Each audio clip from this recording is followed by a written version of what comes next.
마가복음 6장 1절부터 6절까지 말씀입니다. 우리 같이 볼까요? 마가복음 6장 1절부터 6절까지 말씀입니다.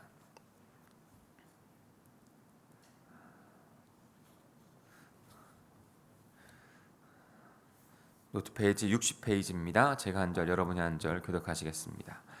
예수께서 거기를 떠나사 고향에 가시니 제자들도 따라갔다.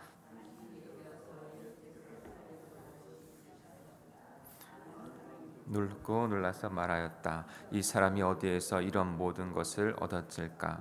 이 사람에게 있는 지혜가 어떤 것일까? 그가 어떻게 그 손으로 이런 기적을 일으킬까? 이 사람은 마리아의 아들 목수가 아닌가? 그는 야고보와 요셉과 유다와 시몬의 형이 아닌가? 또 그의 누이들은 모두 우리와 같이 여기에 살고 있지 않은가? 그러면서 그들은 예수를 달갑지 않게 여겼다. 그래서 예수께서 그들에게 말씀하셨다. 예언자는 자기 고향과 자기 친척과 자기 집 밖에서는 존경을 받지 않을 법이 없다. 예수께서는 거기에서 다만 몇몇 병자에게 손을 얹어서 주신 것 밖에는 아무 기적도 일으키실 수 없었다. 그리고 그들이 믿지 않은 것에 놀라셨다. 그리고 예수께서는 마을을 두루 돌아다니시며 가르치셨다. 아멘. 고향으로 가신 예수 그리스도를 볼 수 있습니다. 그 안에 어떤 일들이 일어나는지, 또한 이것을 통해서 우리에게 주시는 귀한 말씀은 무엇인지, 깨달을 말씀은 무엇인지 함께 묵상하겠습니다.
우리 같이 비전 신앙을 보겠습니다. 오직 예수 그리스도께서 통치자로 다스리십니다라는 것입니다. 우리 고린도전서 15장 25절입니다. 시작. 그가 모든 원수를 그 발 아래 둘 때까지 반드시 왕노릇 하시리니.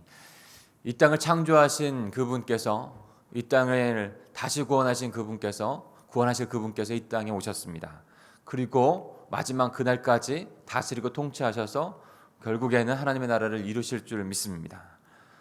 그 시대에도 지금도 그분은 우리의 통치자가 되십니다. 그분의 나라 안에서 그분의 통치 가운데 살아가시는 저와 여러분이 되기를 간절히 소망합니다. 그 예수 그리스도께서 이제 12해를 앓았던, 혈루증을 앓았던 여인을 치유하시고 12살 된 그 야이로의 딸, 죽었던 야이로의 딸을 다시 살리신 그 역사를 이루신 후에 고향으로 가십니다.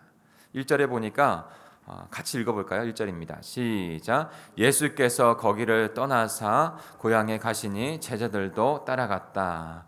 그러니까 예수님께서 다시 그 기적의 역사를 이루시고 생명의 역사를 이루시고 다시 고향으로 가셨습니다.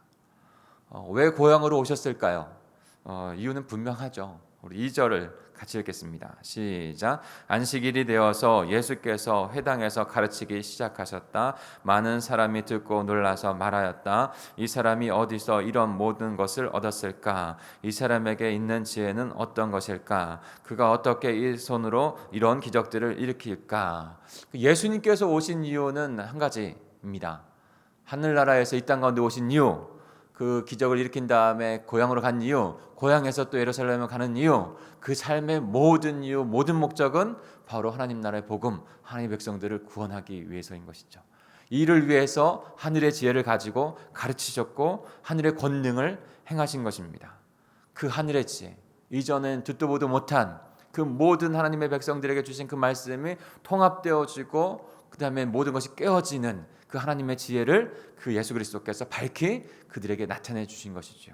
하늘의 권능을 가지고 이 세상 그 사단과 죄 그리고 그 병의 묶임에 있어서 있던 귀신의 묶임에 있어서 있던 모든 것을 파하시고 거룩한 영유 그것을 이루신 다음에 하늘의 권능으로 그것을 이루신 다음에 하나님 나라가 이 땅 가운데 임했다. 하나님의 복음을 선포하시는 귀한 역사를 이루신 것이죠. 이 일을 위해서 예수 그리스도 그 광야를 위해서 하나님의 나라, 하나님의 백성을 회복하기 위해서 이 일을 위해서 오신 것입니다. 고향에 오신 이유도 이렇습니다. 복음을 가르치고 천국의 복음을 나타내고 그 권능을 그 표적을 선포하여 그들도 하나님 백성 되게 하기 위해서. 사랑하는 성도 여러분, 이 길을 따라가실 수 있는 제자 된 저와 여러분이 되기를 간절히 소망합니다. 그런데 여기 예수님의 고향은 어디일까요? 이것도 좀 저희가 봐야 합니다. 예수님의 고향 어디를 의미하는 걸까요? 바로 나사렛 지역을 의미하는 것입니다. 나사렛 지역. 그래서 예수님을 마가복음에 나사렛 예수 이렇게 표현하고 있는 것이죠. 그 출신을 의미하는 것입니다. 나사렛 예수, 그 나사렛 지역으로 예수님께서 오신 것이죠. 그 나사렛 지역은 어떤 것입니까? 나사렛 지역은요, 저 북방에 있는 변방에 있는 아주 천한 지역입니다. 아주 보잘것없는 지역이에요. 그래서 제자 빌립이 나다나엘을 부를 때, 예수님 만나고 그가 메시아다라고 나다나엘을 부를 때에도 그 나사렛에서 어떻게 선한 것이 날 수 있느냐고 아주 천의했던 그런 곳이 바로 나사렛이라는 지역이에요. 근데 사랑하는 성도 여러분, 그런데 이 나사렛 예수, 예수님 앞에 나사렛 예수의 그 이름으로 명하노니 시험을 받으라고 하는 그 선포가 이루어지는 그 뜻은 어떠한 것일까요? 크게는 창조주이시며 구원자이신 성자 예수님, 하나님이신 그분이 보잘것없는 이 땅 하늘 보자 그 하늘을 에서 이 보잘것없는 나사렛 동네로 오셨다는 것, 그와 같이 하늘 보좌를 버리고 이 땅 가운데 하나님의 아들이신 그분이 오셔서 이 땅 가운데 천한고 보잘것없는 저와 여러분에게 오셔서 그 부활, 십자가 부활의 그 은혜의 복음을 이루셨다는 것, 그것을 나타내 보여주고 있는 것이죠. 나사렛 예수라고 하는 의미에서 더욱더 그 의미를 우리는 찾아볼 수 있는 것입니다. 그 나사렛 예수 그리스도, 구원자 예수 그리스도께서 자기 고향으로 다시 가셔서 그 복음의 역사를 이루고 계신 것입니다. 하나님 나라의 그 생명을 이루고 계신 것이죠. 그런데 오늘 본문에서 우리는 안타까운 모습을 보죠. 그 나사렛 고향 그 사람들은 예수 그리스도를 메시아로 인정하지 아니하고 거부하고 있는 것을 보게 됩니다. 우리 5절과 6절을 다시 한번 읽어볼까요? 5절과 6절입니다. 시작. 예수께서는 거기에서 다만 몇몇 병자에게 손을 얹어서 고쳐주실 것 밖에는 아무 기적도 일으키실 수 없었다. 그리고 그들이 믿지 않는 것에 놀라셨다. 그리고 예수께서는 마을을 두루 돌아다니시며 가르치셨다. 예수 그리스도께서 하늘의 가르침과 그 다음에 하늘의 권능을 가지고 하나님 나라의 복음의 역사를 이루셨습니다. 그런데 그 고향에 있는 나사렛 고향에 있는 사람들은 예수 그리스도를 거부한 것이죠. 두 가지 결과를 볼 수 있습니다. 그 거부한 것에서 두 가지 결과가 나타나는데 그 두 가지 결과는 한 가지는 예수님은 거기에서 더 많은 권능을 행하지 않으셨다는 것입니다. 못하신 것이 아니고요. 행하지 않으셨어요. 행하실 수 있었지만 행하지 않으셨어요. 그리고 또 하나 6절의 표현을 보면 이렇게 표현을 하시죠. 그들의 그 피드백, 그들의 그 마음을 보시고 믿지 않은 것을 이상히 여기셨다는 거예요. 믿지 않은 것을 이상히 여겼다. 왜 그런 결과들이 일어났을까? 왜 이런 결과들이 일어났을까? 오늘 그것을 우리는 잘 살펴봐야 합니다. 믿음으로 생명을 얻었고 믿음의 삶을 살아가야 하는데 이 세상 사람들과 우리가 때로는 우리 믿는 자들도 때로는 그 삶을 살아가지 못하고 하나님의 역사, 예수 그리스도의 생명 역사, 그 기적의 역사가 더 이상 나타나지 아니하는 이유를 우리는 볼 수 있는 것이에요. 우리는 그것을 깨닫고 어떻게 하면 더욱더 하나님의 생명의 역사, 예수 그리스도의 생명의 역사, 기적의 역사를 이루어가는 자들로 설 수 있을까? 이것을 우리는 분명히 깨달아야 하는 것입니다. 우리 3절을 같이 다시 한번 읽어볼까요? 두 가지만 저희가 함께 나누기를 원하는데요. 3절입니다. 시작. 이 사람은 마리아의 아들 목수가 아닌가? 그는 야고보와 요셉과 유다와 시몬의 형이 아닌가? 또 그의 너희들은 모두 우리와 같이 여기에 살고 있지 않은가? 그러면서 그들은 예수를 달갑지 않게 여겼다라고 했습니다. 왜 더 이상 기적의 역사, 믿음의 역사가 일어나지 않았을까? 여러분, 그들은 착각하고 있는 거예요. 다 안다고 착각하고 있었습니다. 세상적인 지식과 자기가 알고 있는 그 안에서 판단하고 그 안에서 그 예수 그리스도를 거부한 것입니다. 처음에 그들은 예수님의 그 하늘의 지혜, 그 권능을 보고 그들도 하늘의 지혜, 가르침을 받았고 권능을 봤어요. 놀라운 일을 목도하는 것이죠. 그런데도 불구하고 그들은 예수 그리스도를 믿지 않았어요. 왜 그랬냐면 예수님이 누구인지 잘 안다고 생각하는 거예요. 어렸을 때도 잘 봤어요. 그리고 그의 아버지 요셉과 마리아, 어머니 마리아, 그의 형제들 다 안다고. 그들과 같이 그들의 형제들 다 알고 있고 그 예수 그리스도를 너무나 잘 알고 있어서 우리가 똑같은 사람인데 그가 메시아라고, 그가 구원자라고 그들은 받아들이지 않은 거예요. 3절에 보면 그들은 예수를 달갑지 않게 여겼다라고 했습니다. 그 의미는 그 사람들은 분명히 예수님의 권능과 지혜를 목격했음에도 불구하고 그를 메시아로 인정하지 못했다. 우리가 다 아는데 그가 메시아라고 인정하지 않은 거예요.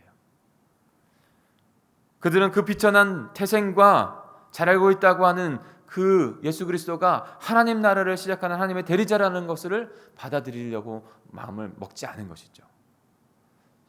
그만큼만 자기가 세상적으로 생각하는 그만큼만 예수님을 재단하고 예수님을 바라본 것이죠. 우리에게도 그런 잘못된 생각들이 있을 수도 있습니다.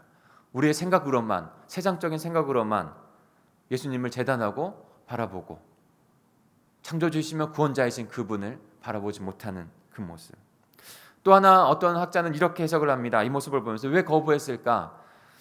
예수님이 가르치신 하나님의 나라가 자신이 생각했던 하나님 나라하고 다른 거예요. 결국 십자가 못 박혔던 그 모습들, 그것을 또 동일하게 지금 예수님 고향 사람들을 통해서 볼 수 있다는 것이죠. 자기가 생각한 하나님의 나라는 이런 나라가 아니라 다른 세상적인 생각을 가지고 있는 하나님의 나라, 세상적으로 이루어진 하나님의 나라를 생각하고 있었는데 예수님이 가르치는 나라는 다른 것이죠. 하나님이 가르치는 나라, 그 방법대로 살아가는 하나님의 나라, 예수 그리스도의 제자로 부르셔서 제자로 갈 그 모습들을 가르치는 그 하나님의 나라, 그것을 거부하고 있는 거예요. 팔복에 보면 그 예수 그리스도의 제자들을 하나님 나라에서 어떻게 섬기는 자로 살아가야 될 그 모습들을 예수님께서 가르치셨을 때 그것을 거부했다는 거예요. 그들은 착각하고 있는 것이죠. 어떤 착각입니까? 하나님의 나라가 이렇다 하는 것을 착각하고 있는 거예요. 예수 그리스도도 착각하고 하나님의 나라, 그가 통치하는 나라도 착각하고 그의 방법도, 하나님 나라의 사람을 살아가는 방법도 착각하고 있는 것, 내가 높아져야 한다는 것, 내가 가져야 한다는 것, 세상에 어떤 부러움을 사는 것이 마치 하나님의 축복을 받은 것으로 살아가는 그 모습으로 그들은 생각했기 때문에 예수님을 지금 거부하고 있는 것이죠. 결국에는 어떠한 놀라운 역사도, 생명의 역사도 그들에게 일어나지 않은 것입니다. 하나님께서 주시는 그 마음으로 예수 그리스도를 향한 지혜를 가지고 믿음을 가지고 주님 앞에 나아가시는 저와 여러분만 되시기를 간절히 소망합니다. 하나님께서 알려주시는 그 하나님의 나라, 그 나라를 꿈꾸며 그 나라를 이루어가는 방법대로 주님의 뜻을 따라가는 저와 여러분이 되어야 될 줄 믿습니다. 다르면요, 동상이몽되면요, 결국에는 다른 길로 가는 거예요. 우리가 오늘 주신 말씀 안에서도 그것을 분명히 깨닫고 주님 앞에 나아가시길 바랍니다. 근데 또 하나의 결정적인 이유가 있어요. 이것을 우리는 분명하게 또 분명하고 명료한 말씀입니다.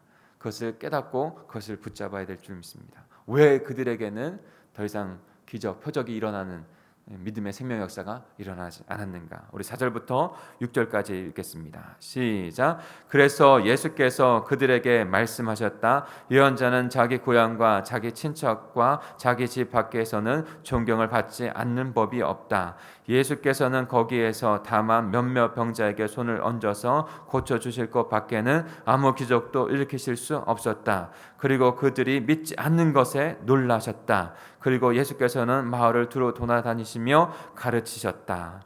예수님께서 말씀하십니다. 배척하고 있는 그들의, 거부하고 있는 그들에게, 고향 사람인데도 불구하고 오히려 더 믿음을 갖지 못하고 예수님을 받아들이지 못한 것이죠. 그때 선지자들은 고향에서 거부를 받는다라고 그렇게 말씀하는 거예요. 언제나 하나님의 말씀이 그들에게 있었지만 그들은 거부를 받았고 오히려 고향에서 더 거부를 받을 수밖에 없다. 그 말씀을 주시면서 중요한 말씀을 우리에게 깨닫게 하십니다. 왜 그들에게 그런 기적과 생명 역사가 없었는가? 한 가지, 그들에게 믿음이 없었던 거예요. 믿음이. 오늘 본문의 말씀은 앞에 있는 본문의 말씀과 연결되어지는 것입니다. 12년 동안 혈루증을 앓았던 여인이 그 예수님의 옷자락에 손만 대어도 낫겠다고 하는 그 믿음을 갖고 예수님 앞에 나왔을 때 그 생명의 역사가 그에게 이루어졌고, 12살 되었던 야이로의 딸이 죽음에서 다시 살아나는 기적을 체험한 것은 그 야이로의 믿음이 있었기 때문이라는 것이죠.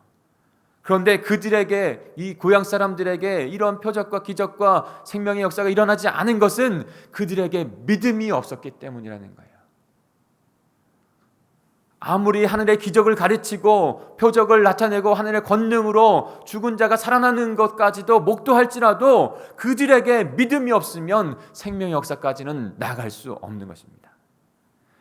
저와 여러분에게 그 생명의 믿음이 있어야 하고 그 믿음을 주님 앞에 드리는 삶을 살아가야 합니다. 말씀을 맺힐까요? 왜 믿음과 기적의 역사가 일어나지 않는가? 그 고향 사람들에게는 그 생명의 믿음, 주 예수 그리스도를 향한 믿음이 없었던 것이기 때문에 그런 것이죠. 그 두 가지, 이 세 가지 사건을 연결해 보면서 말씀을 마무리하고 싶어요. 사랑하는 성도 여러분, 그들과 이들이 또 다른 것이 있어요. 문자적으로, 표면적으로 봤을 때 무엇일까요? 그들에게는, 고향 사람들에게는 지금 문자적으로 봤을 때는 고난이 없어요. 시련이 없어요. 믿음의 시련과 고난이 12해를 앓았던 그 여인, 12살 된 딸을 죽음으로 잃은 그 슬픔과 아픔을 가졌던 그 아버지의 그 시련과 고통이 그에게는 없어요. 그들에게는 없어요. 때로는 우리에게 당면한 시련과 고난이 아프고 힘듭니다. 그런데 하나님의 백성들 안에 그 시련과 고난은 하나님의 섭리 안에 이루어지는 일이고 믿음의 역사를 이루어갈 하나님의 시간인 줄 믿습니다. 그러니까 그 시련조차도, 고난조차도 감사함으로, 믿음으로, 믿음의 시련인 것을 바라보실 수 있는 저와 여러분이 되기를 간절히 축복합니다. 힘듭니다. 어렵습니다. 그러나 하나님의 백성들을 이루어가시는 그 과정이라는 것을 바라보시고, 그런 믿음의 시련이 없어서 그저 그렇게 세상적으로 하나님을 생각하고 예수 그리스도를 생각하고 하나님의 나라를 생각해서 자의적으로 믿음의 역사를 이루지 못했던 그들이 아니라 오히려 그 시련과 고난이 믿음을 갖게 하고 주 예수를 바라보게 하는 그 하나님의 은혜였다는 것을 고백하고 그때를 넘어가 하나님께 영광을 드릴 수 있는 믿음의 백성들이 다 되기를, 저와 여러분이 되기를 간절히 축복합니다. 우리 같이 기도하겠습니다. 합심하여 기도하겠습니다. 우리에게 더 큰 믿음이 필요합니다. 혹시 다 한다고 착각하면서 내 생각에 멈춰져 있는 신앙생활은 아닌지, 예수 그리스도를 향한 그 더 큰 믿음으로 기대하고 주님 앞에 내어드려야 되는데 그냥 착각하고 있는 모습 가운데 더 이상 잘하려고 하지 않은 그런 모습 가운데 있는 것은 아닌지 내려놓고, 우리의 마음을, 연약한 마음을 내려놓고 주님 앞에 믿음으로 더 하나님께서, 하나님 말씀하시는 그 하나님, 하나님께서 우리에게 나타내시는 그 하나님의 나라를 바라보며 나아가는 저희들 되게 해주십시오 라고 기도하는 이 시간이 되었으면 좋겠습니다. 그리고 그 믿음의 시련이 오더라도 그분을 향한 믿음을 더욱더 나타내고 하나님 앞에 올려드려서 그 믿음의 시련을 통해서 하나님의 영광이 드높아지는 귀한 통로가, 생명의 역사를 나타내는 저희들이 되게 해달라고, 우리 공동체가 되게 해달라고, 우리 가정과 내 자신의 믿음의 모습이 되게 해달라고, 주님 인도해달라고 그렇게 기도하는 이 시간이 되기를 원합니다. 그 주님께서 생명 주신 우리에게 믿음의 역사, 그 믿음의